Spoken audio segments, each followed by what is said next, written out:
जिस स्थान पर गौ माता को बांधा गया हो और गाय अपने बछड़े को, बच्चिया को जन्म देती हो, उस स्थान पर उसकी मिट्टी, उसकी मृदा, उस जगह की रज, जब मकान का मुहूर्त होता है, दुकान खोली जाती है, दुकान बनाई जाती है, दुकान में कोई अग्नि का प्रवेश हो, उससे पहले जहां पर गाय ने अपने बछड़े को जन्म दिया हो, बच्चे को जन्म दिया हो, उस स्थान की मिट्टी उस भूमि पर लेपन कर दी जाए तो जिंदगी में कभी संपदा की कमी नहीं हो सकती। ये दूसरी मृदा स्कंद पुराण वर्णन करती है, धेनु मानस वर्णन करती। दूसरी गीता प्रेस गोरखपुर का गो अंक वर्णन करता है, जहां पर गौ माता बंदी हो, जहां पर गौ माता नित्य स्मरण करती हो और गाय के बच्चों का जन्म होता हो, और वो भी देसी गाय, देसी बच्चों को जन्म दे, विदेशी नहीं, जर्सी नहीं, हो देसी बछड़ा हो, देसी ही गाय।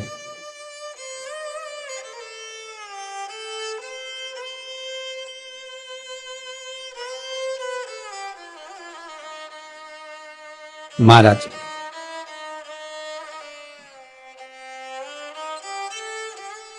जहां पर गौ माता बंधती हो, गाय अपने बछड़े को जन्म देती हो, गाय अपने बच्चिया को जन्म देती हो, उस जगह की मिट्टी बड़ी प्रबल होती है, बड़ी प्रखर। यहां तक शिव महापुराण की कथा कहती है, स्कंद पुराण कहती है, धेनु मानस कहती है, गीता प्रेस गोरखपुर का गो अंक वर्णन करता है।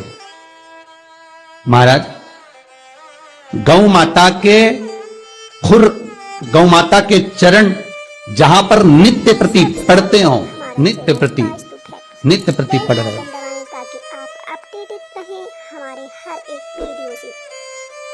चरण पड़ने पर गौ माता के खुर में से गोलोचनी निकलती है। हमारे वो गोलोचनी सफेद कलर की होती है, उसको आप ऐसे पटक देंगे तो बिल्कुल ऐसा लगेगा जैसे लकड़ी है, पर वही गोलोचनी को आप दूध में डाल देंगे तो चलना चालू कर देती है। उसको कहते हैं गोलोचनी।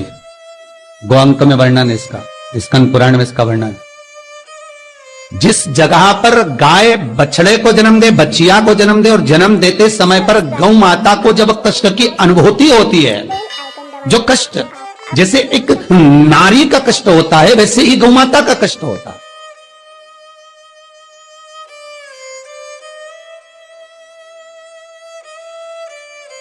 और वो कष्ट के समय पर खुर में से गौलोचनी गौ माता के कष्ट को हरने के लिए प्रकट होती है। उस गौलोचनी का जिह्वा से गौ माता चाटन करती है, चाटती है, और चाटने के बाद जो बछड़ा जन्म देती है, उस बछड़े को अपनी जिह्वा से एक बार चाट लेती है।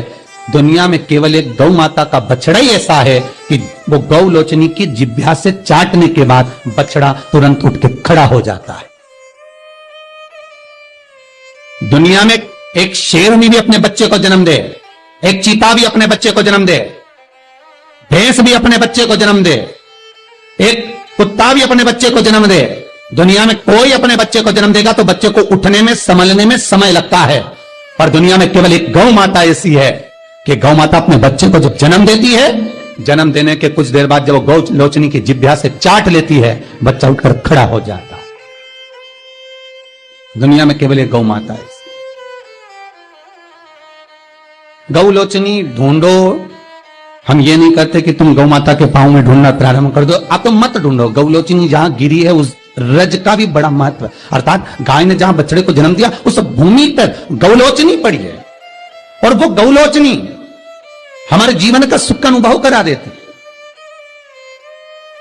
वो गौलोचनी हमारे जीवन का आनंद का अनुभव करा देती है।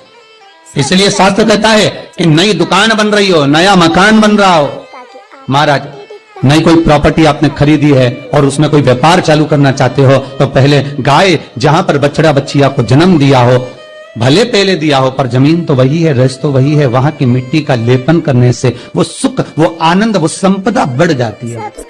यहां तक शिव महापुराण की कथा कहती है, स्कंद पुराण यहां तक कहती है कि मान लो कोई नया मकान आप बना रहे हो और वास्तु वाले को दिखा कर बनाया है, तो भी उसमें कोई कमी अगर रह गई, क्योंकि आज वास्तु वाला नहीं बोलेगा तो 15 दिन बाद दूसरे वास्तु वाले को दिखाओगे, वो कह देगा इसमें ये गलती है, तीसरे वास्तु वाले को लगा वो कह देगा वो गलती है, और जिस वास्तु वाले से मकान बन रहा है वो तो क्या मैंने बढ़िया सब देख के बताया बनाया, एक एक वास्तु के हिसाब से बनाया, तुमने भले वास्तु के हिसाब से बनाया, तुमने भले वास्तु के हिसाब से बनाया, पर चैनल वास्तु जितने वास्तु वालों को बुलाओगे वो कुछ ना कुछ ऐब उसमें निकाल ही देंगे, ये पक्का वीडियो से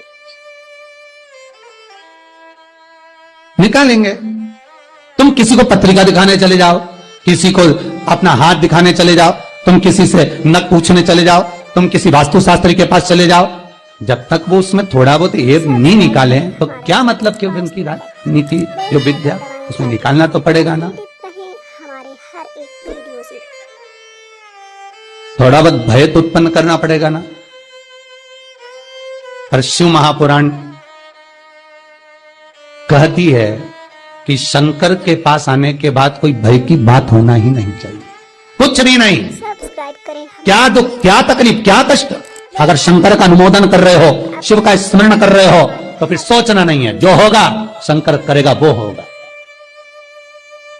अगर किसी व्यक्ति को चर्म रोग हो गया, कुष्ठ रोग हो गया, चमड़ी सफेद पड़ गई, रोग समाप्त नहीं हो रहा, बढ़ते जा रहा है, औषधियां आपने बहुत कर ली, तो 3 जगह की मिट्टी आपको फल प्रदान करेगी। पहला सूर्य कुंड की मिट्टी, स्कंद पुराण सूर्य कुंड कहां पर है, तो कहा दतिया और झांसी के बीच में सूर्य कुंड निवास करता है। उस सूर्य कुंड की मिट्टी को लाकर जिस व्यक्ति को कुष्ठ रोग हो गया हो, शरीर की चमड़ी सफेद पड़ गई हो, स्कंद पुराण कहती है सूर्य कुंड की मृदा लगा लेने से 5 से 7 दिन में रोग समाप्त होने लगता है महाराज। पर सूर्य को सर्वाधिक प्रियता क्या,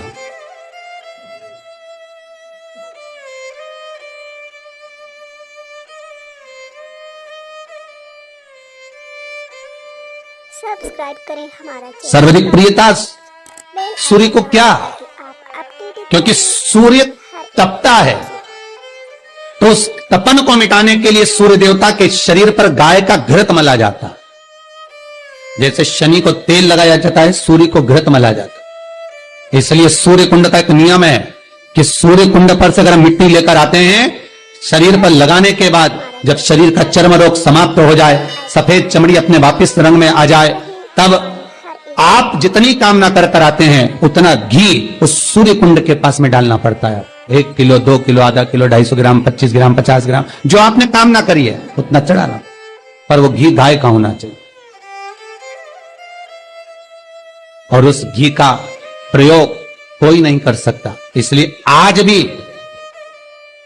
स्कंद पुराण में तो केवल सूर्य कुंड का वर्णन है, घृत का वर्णन है, पर स्थान आज भी झांसी और दतिया के बीच में जो सूर्य कुंड विराजमान है, आज भी वहां पर कुंड के पास में एक घी का कुआं है जिसमें घी डाला जाता है, पर उस घी का प्रयोग कोई दुनिया का व्यक्ति नहीं कर सकता। जो करता है वो शरीर में फपोले पड़ जाते हैं और बाद में सड़कर मर जाता है। हमारा channel Vastu Fact, bell icon दबाएं ताकि आप अपडेटेड रहें हमारे घृत है, पर गंध नहीं, घृत है।